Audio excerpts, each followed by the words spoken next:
Iya, saya tidur sama kakak saya. Itu sudah berapa lama belum bertemu Bu, atau 10 bulan selama saya di sini, tidak pernah pulang. tidak pernah ketemu? Berarti semenjak dilahirkan Tidak pernah saya rawat anak Tidak saya, pernah kakak dirawat. saya yang rawat. Karena saya selalu berobat terus. Tahun 2022. tahun 2022. Jadi 2019, 2022 kemudian baru pengobatannya secara masif ya. Iya. Karena baru divonis sama dokter menderita kanker pada saat itu. Memang bagaimana Bu kondisi yang tadi yang Sudah awalnya luka berdarah-darah. sudah berdarah-darah. Itu kenapa bisa luka seperti itu?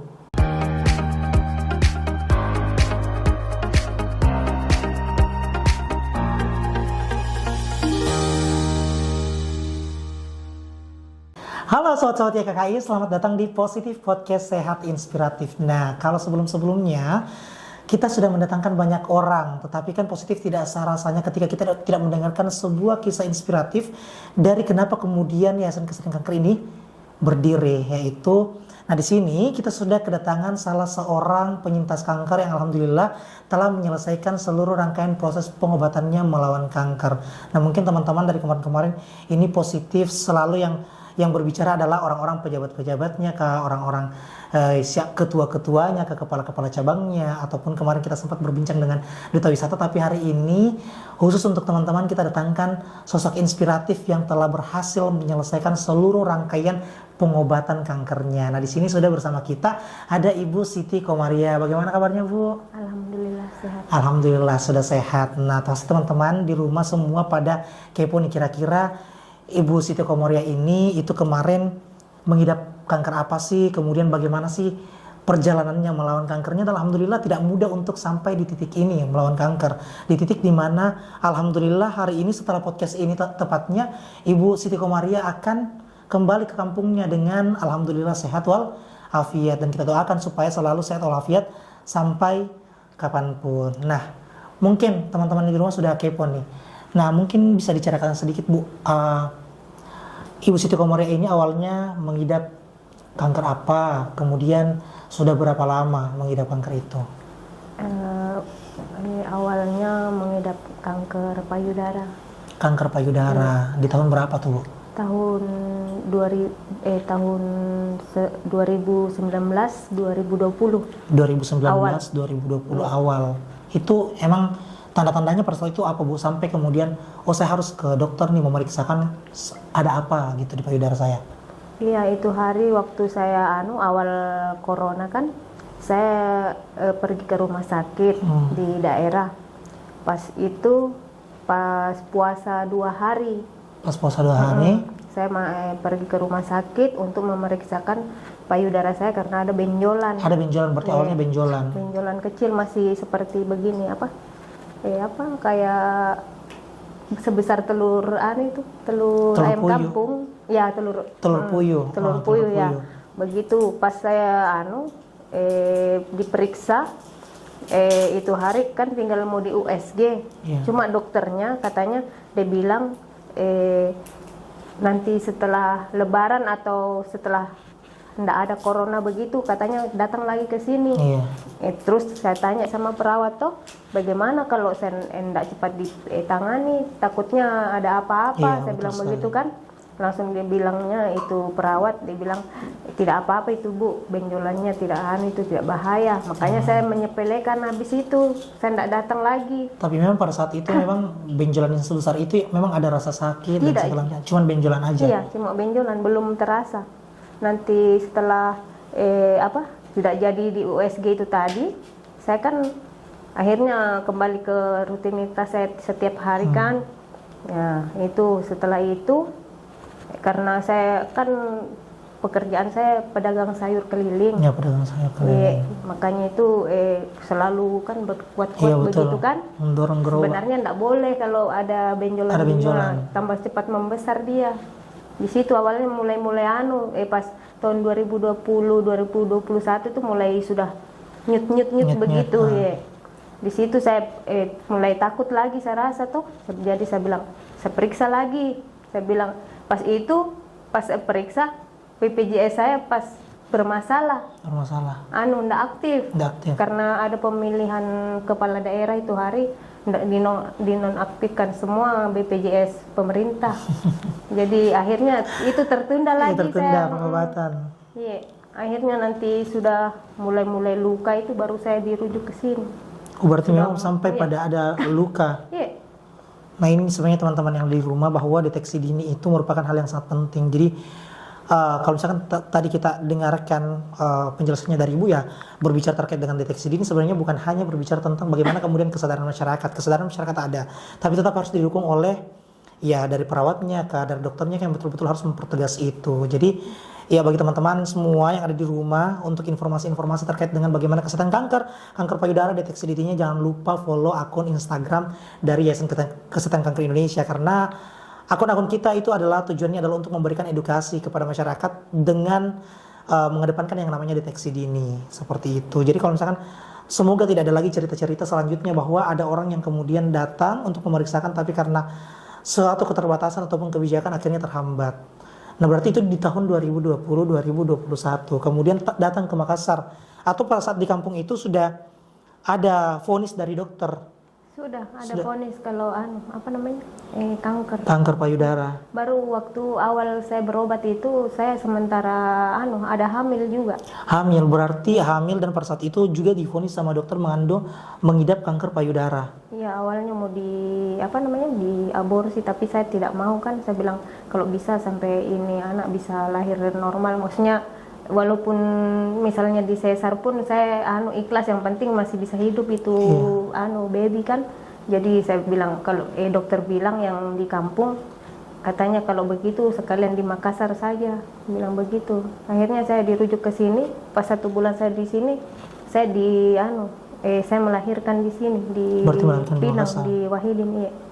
Tahun 2022. Tahun 2022. Jadi 2019, 2022 kemudian baru pengobatannya secara masif ya. Karena baru divonis sama dokter menderita kanker. Pada saat itu memang bagaimana Bu kondisi yang tadi yang sudah awalnya luka berdarah-darah. Sudah berdarah-darah. Itu kenapa bisa luka seperti itu? Karena ganas. Oh, karena memang bukan karena benturan dan segala macamnya. Tidak. Oke, terus datang ke Makassar. Kenapa kemudian bisa sampai mengetahui informasi terkait dengan ada rumah singgah kanker? Dapat infonya dari mana? Dapat info dari teman. Dapat info dari teman. Berarti datang ke Makassar itu memang sudah ada komunikasi saya dengan. memang dari kampung saya hubungi memang sebelum saya berangkat karena saya tidak tahu mau tinggal di mana di sini. Betul. Tidak punya keluarga, tidak punya siapa-siapa di sini. Berarti dari tahun 2022 sampai hari ini tahun 2024. Berarti ada sekitar. Saya masuk di rumah singgah RBP tahun 2023 tanggal 21 Agustus. Oh, 21 Agustus. Sekarang sudah sekitar 10 bulan. 10 bulan. Nah, dari awalnya itu berapa kali treatment apa saja Ibu yang pernah dilalui selama yang saya lalui selama tinggal di RBP? Awalnya di operasi dulu. Operasi benjolan yang kecil itu yang tumbuh ulang itu. Oh, ada berarti sempat tumbuh kembali. Itu di operasi dulu baru lanjut kemo 6 kali. Setelah itu selesai langsung disuruh lanjut radiasi. Setelah radiasi selesai sudah ini akhirnya sudah alhamdulillah bisa pulang Bisa pulang alhamdulillah. Berarti dalam proses itu Bu, kira-kira apa hal yang betul-betul melalui peristiwa ini, melalui diberikan cobaan oleh Allah mengidap penyakit kanker ini, kira-kira apa yang bisa disebarkan kepada teman-teman? Kira-kira apa yang harus kita lakukan? Apa pelajaran hidup yang didapatkan selama berjuang melawan penyakit ini sampai kemudian hari ini kan tidak gampang. Tidak semua orang itu bisa ada di titiknya Ibu. Dalam artian bahwa itu membutuhkan effort, itu membutuhkan usaha dan juga doa tentunya dan dukungan tentunya untuk sampai di titik ini. Nah, kira-kira apa nih Bu yang bisa Ibu sebagai orang yang betul-betul pernah melalui, pernah berjuang, apa yang ingin disampaikan ke teman-teman yang di rumah? Yang ingin saya sampaikan, jaga kesehatan, jangan makan sembarangan kayak sekarang kan banyak makanan instan itu. Hindari itu makanan-makanan begitu, perbanyak makan sayur begitu supaya sehat. jangan kayak saya. Ini pengalaman jelek, jadi jangan diikuti. Berarti sebelum-sebelumnya ibu kalau misalkan kayak dipertanyakan kira-kira apa sih yang menyebabkan hal itu, kalau ibu sendiri identifikasi mungkin dari perilaku hidupnya ibu sebelum-sebelumnya, kira-kira apa hal yang betul-betul oh kayaknya dulu saya seperti ini deh, makanya benjolan ini tumbuh. Kemungkinan kurang sehat, makanan yang kurang sehat. Yang banyak berminyak atau yang manis-manis itu kan tidak boleh dimakan sebenarnya. Boleh dikurangi. Ya betul sekali. Nah itu teman-teman, bahwa menjaga pola makan dan juga memilih makanan yang ingin kita makan itu merupakan hal yang sangat penting untuk menjaga kesehatan. Nah selanjutnya Bu, di RBP, kira-kira selama di RBP yang seru-serunya, kira-kira apa hal yang tidak bisa ibu lupakan selama berada di rumah bahagia, namanya kan rumah bahagia pasien, itu kira-kira bagaimana? Jadi supaya teman-teman yang ada di rumah juga yang misalkan punya keluarga itu bisa dan hari ini menderita kanker, itu bisa rekomendasikan orang untuk datang ke RBP. Yang saya suka di RBP kalau kegiatan mengaji itu saya suka sekali. Memang programnya ya Bu di RBP? Iya, daripada yang lain-lain saya saya suka sekali kalau mengaji di situ kegiatannya, karena tidak ada lain selain itu yang bisa membuat kita lebih sadar dosa-dosa kita di masa lalu, semoga diampuni sama Allah. Yang paling saya suka dengan berkumpul sama teman-teman seperti saudara sudah, itu yang paling saya suka. Walaupun berbeda-beda suku kan kita saling menyayangi di situ. Kalau menurut saya begitu, tapi tidak tahu menurut yang lain. Saya sayang semua pasien yang lain, bukan hanya omong-omong di luar saja, tidak. Dan dari dalam hati saya sayang semua sama teman-teman saya di situ. Nah kira-kira Bu, kalau misalkan teman-teman yang ada di RBP hari ini yang masih berjuang melawan kanker, kira-kira apa yang mau disampaikan? Ini pesannya mungkin untuk teman-teman yang ada di sana. Semoga mereka bisa melalui prosesnya sampai selesai, sampai bisa sembuh seperti semula, walaupun tidak tahulah Allah yang menentukan itu. Mudah-mudahan sampai selesai pengobatan mereka, jangan pulang kalau belum selesai, begitu. Berarti yang di RBP hari ini pasiennya teman-teman ibu kemarin berapa orang? Banyak, 5 lah. Berarti tinggal 5 lagi yang di sana. Oke, ini Bu, mungkin berarti pada tahun 2022 tadi ibu meninggalkan anaknya, babynya. Iya, saya tidur sama kakak saya. Itu sudah berapa lama belum bertemu Bu, atau 10 bulan selama saya di sini tidak pernah pulang. Tidak pernah ketemu. Berarti semenjak dilahirkan tidak pernah saya rawat anak saya, kakak saya yang rawat, karena saya selalu berobat terus. Dan hari ini alhamdulillah pulang untuk kembali mengasuh. Insya Allah mudah-mudahan bisa rawat anak saya. Nah kira-kira Bu, kalau misalkan anak-anak ibu semua di rumah nonton, kira-kira apa yang mau disampaikan ke mereka semua? Saya mau bilang terima kasih banyak anak-anakku. Selalu aku tinggalkan semenjak kecilnya sampai sekarang. Mereka selalu saya tinggalkan ke sini berobat terus. Mudah-mudahan mereka jadi anak-anak yang sabar, kuat, dan sukses hidupnya kelak nanti di kemudian hari. Itu saja permintaan saya, doa saya untuk anak-anak saya. Tentu pasti orang tua mengharapkan yang terbaik untuk masa depan anak-anaknya. Ya sembari itu pasti anak-anak juga mengerti terkait dengan kenapa kemudian ibu ada di sini, ya tidak lain tidak bukan untuk mereka, untuk kemudian kembali sehat dan kembali untuk memberikan inspirasi, mengasuh mereka. Nah mungkin selanjutnya Bu, ketika misalkan untuk orang-orang yang di luar sana yang hari ini juga mengidap kanker yang sama, kanker payudara, apa yang ingin Ibu sampaikan ke teman-teman yang hari ini juga berjuang untuk melawan penyakit kanker yang sama? Saya waktu di kampung, kalau ketemu teman-teman yang ada gejala-gejala kayak ada benjolan apapun itu di leher kah di mana, langsung saya kasih tahu, saya bilang cepat kita berobat. Saya bilang jangan tunda-tunda, jangan seperti saya terlambat berobat jadi lama prosesnya. Saya kasih tahu begitu, saya bilang begitu teman-teman saya. Tapi enggak tahulah, kan manusia kan bisa berencana berobat, cuma Allah yang menentukan nanti ke depannya bagaimana. Iya betul teman-teman, bahwa teman-teman yang di rumah, masyarakat Indonesia, bahwa deteksi dini sebagaimana yang kemudian kami selalu sampaikan bahwa merupakan hal yang sangat penting. Ketika ada gejala langsung diperiksakan. Nah, mungkin di beberapa konten-konten sebelumnya teman-teman bisa kunjungin IG KKI. Di situ kan ada beberapa hal untuk mendeteksi kanker payudara. Salah satunya adalah skema sadari. Skema sadari itu adalah tujuannya adalah untuk mendeteksi ada tidaknya benjolan di payudara. Jadi kalau misalkan sudah ada yang seperti itu, tidak salah untuk diperiksakan. Kalau memang itu merupakan gejala awal daripada kanker, untuk segera bisa ditangani. Kalau bukan, alhamdulillah. Seperti itu aja konsepnya. Seperti itu. Nah, mungkin Bu yang terakhir nih, kira-kira apa harapannya Ibu untuk RBP, untuk Yayasan Kesehatan Kanker Indonesia ke depannya? Harapan saya untuk RBP, semoga kedepannya lebih baik lagi pelayanannya sama masyarakat. Baru utamakan orang-orang yang betul-betul membutuhkan. Jangan sembarang mengambil pasien yang kan sekarang banyak sekali pasien yang betul. Mampu merasa tidak mampu. Jadi kadang-kadang kita tertipu dari anunya begitu. Jadi mudah-mudahan betul-betul yang membutuhkan bisa dibantu oleh RBP. Okay. Nah, yang saya juga lupa tadi di awal teman-teman. Jadi Ibu Siti Komaria ini berasal dari Toli-Toli, Sulawesi Tengah. Siapa dulu Bu orang Toli-Toli?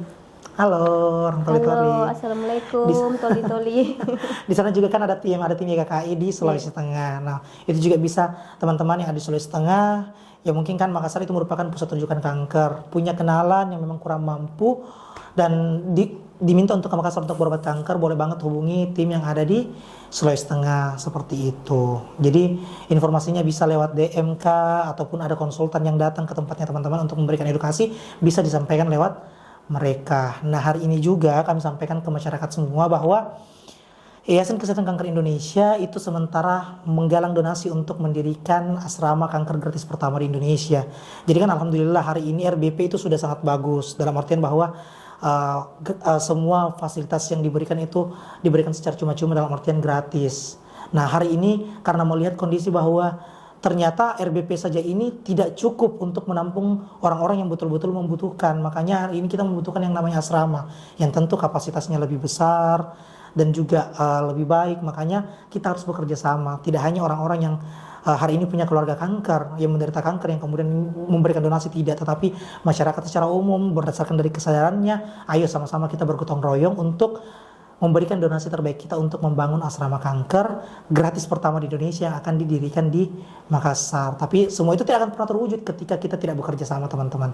Jadi kami sangat memohon bantuan dan dukungan dari teman-teman untuk mendirikan asrama kanker ini. Selain itu, ya KKI juga punya kegiatan-kegiatan edukasi yang ada di lapangan yang hari ini mungkin tersebar di berbagai provinsi, di berbagai pulau, yang tujuan utamanya adalah untuk memberikan edukasi terkait dengan kesehatan kanker. Seperti itu. Nah, mungkin yang terakhir Bu, harapan Ibu untuk diri sendiri, untuk keluarga, kira-kira kedepannya setelah ini pulang ke Toli-Toli bakalan ngapain aja?